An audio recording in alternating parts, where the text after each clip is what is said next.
بسم اللہ الرحمن الرحیم۔ کلمہ طیبہ کے اقرار کی ذمہ داریاں۔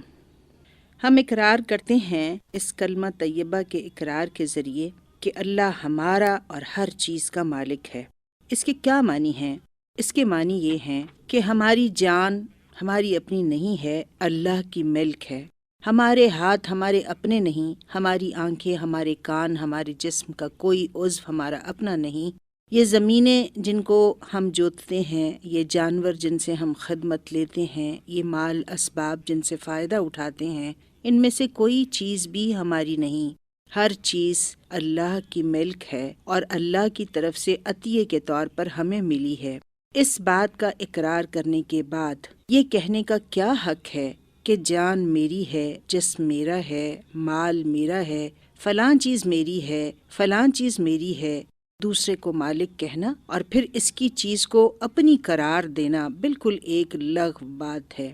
اگر در حقیقت یہ بات سچے دل سے ہم نے مانی ہو کہ ان سب چیزوں کا مالک اللہ ہی ہے، تو اس سے دو باتیں خود بخود لازم ہو جاتی ہیں۔ ایک یہ کہ جب مالک اللہ ہے اور اس نے اپنی ملکیت امانت کے طور پر ہمارے حوالے کی ہے، تو جس طرح مالک کہتا ہے اسی طرح ہمیں ان چیزوں سے کام لینا چاہیے۔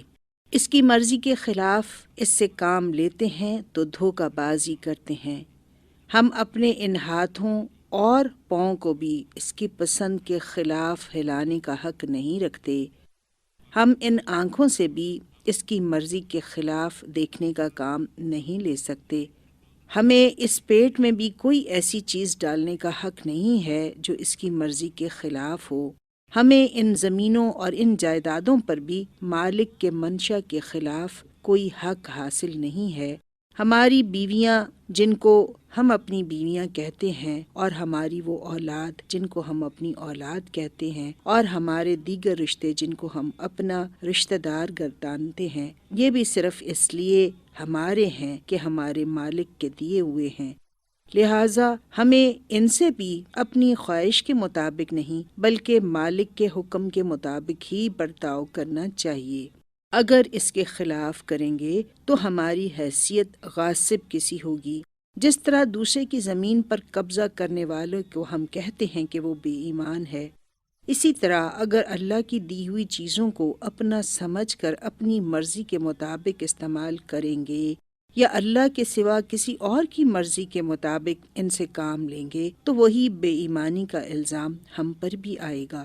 اگر مالک کی مرضی کے مطابق کام کرنے میں کوئی نقصان ہوتا ہے تو ہوا کرے، جان جاتی ہے تو جائے، ہاتھ پاؤں ٹوٹتے ہیں تو ٹوٹیں، اولاد کا نقصان ہوتا ہے تو ہو، مال اور جائیداد برباد ہوتے ہیں تو ہوا کریں۔ ہمیں کیوں غم ہو؟ جس کی چیز ہے وہی اگر اس نقصان کو پسند کرتا ہو تو اس کو حق ہے۔ ہاں، اگر مالک کی مرضی کے خلاف کام کریں گے تو اس میں کسی چیز کا نقصان بلا شبہ ہمارا جرم ہوگا، کیونکہ دوسرے کے مال کو ہم نے خراب کیا۔ خود اپنی جان کے بھی مختار نہیں ہے۔ مالک کی مرضی کے مطابق جان دو گے تو مالک کا حق ادا کرو گے، اس کے خلاف کام کرنے میں جان دو گے تو یہ بے ایمانی ہوگی۔ دوسری بات یہ ہے کہ مالک نے جو چیزیں دی ہیں اگر ان کو ہم مالک ہی کے کام میں صرف کرتے ہیں تو کسی پر احسان نہیں کرتے، نہ مالک پر احسان ہے نہ کسی اور پر۔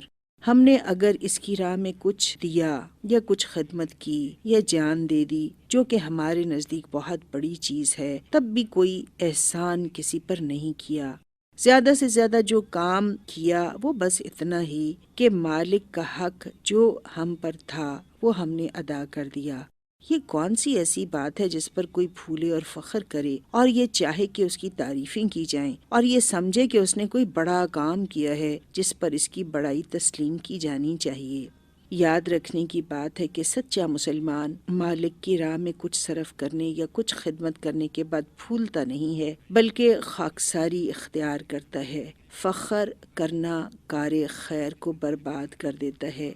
تعریف کی خواہش جس نے کی اور اس کی خاطر کوئی کار خیر کیا، وہ اللہ کے ہاں کسی اجر کا مستحق نہ رہا، کیونکہ اس نے تو اپنے کام کا معاوضہ دنیا ہی میں مانگا اور یہیں اس کو مل گیا۔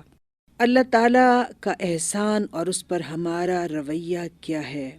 اللہ تعالیٰ اپنی چیز ہم سے لیتا ہے اور پھر کہتا ہے کہ یہ چیز میں نے تم سے خرید لی اور اس کا معاوضہ میں تمہیں دوں گا۔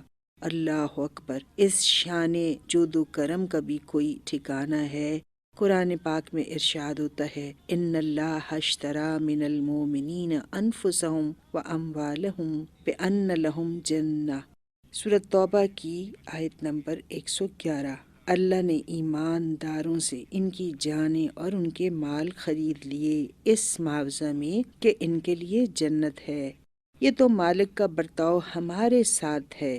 اب ذرا یہ دیکھیں کہ جو چیز مالک نے ہم کو دی اور جس کو مالک نے پھر ہم سے معاوضہ دے کر خرید بھی لیا، اس کو غیروں کے ہاتھ بیچنا اور تھوڑے سے معاوضے لے لے کر بیچنا اور مالک کی مرضی کے خلاف کام کرنا اور یہ سمجھ کر ان کی خدمت کرتے رہنا کہ گویا رازق وہی ہیں، تو گویا ہم اپنا دماغ بیچتے ہیں، اپنے ہاتھ پاؤں بیچتے ہیں، اپنے جسم کی طاقتیں بیچتے ہیں اور سب کچھ بیچتے ہیں جس کو اللہ کے باغی ہم سے خریدنا چاہتے ہیں۔ اس سے بڑھ کر بد اخلاقی اور کیا ہو سکتی ہے؟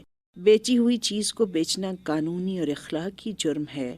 دنیا میں اس دغا بازی اور فریب دہی کا مقدمہ چلایا جاتا ہے۔ کیا ہم نے یہ سمجھ لیا ہے اور سمجھ رکھا ہے کہ اللہ کی عدالت میں اس پر کوئی مقدمہ نہیں چلایا جائے گا؟ از کتاب خطبات وآخر الدعوانا الحمد للہ رب العالمین۔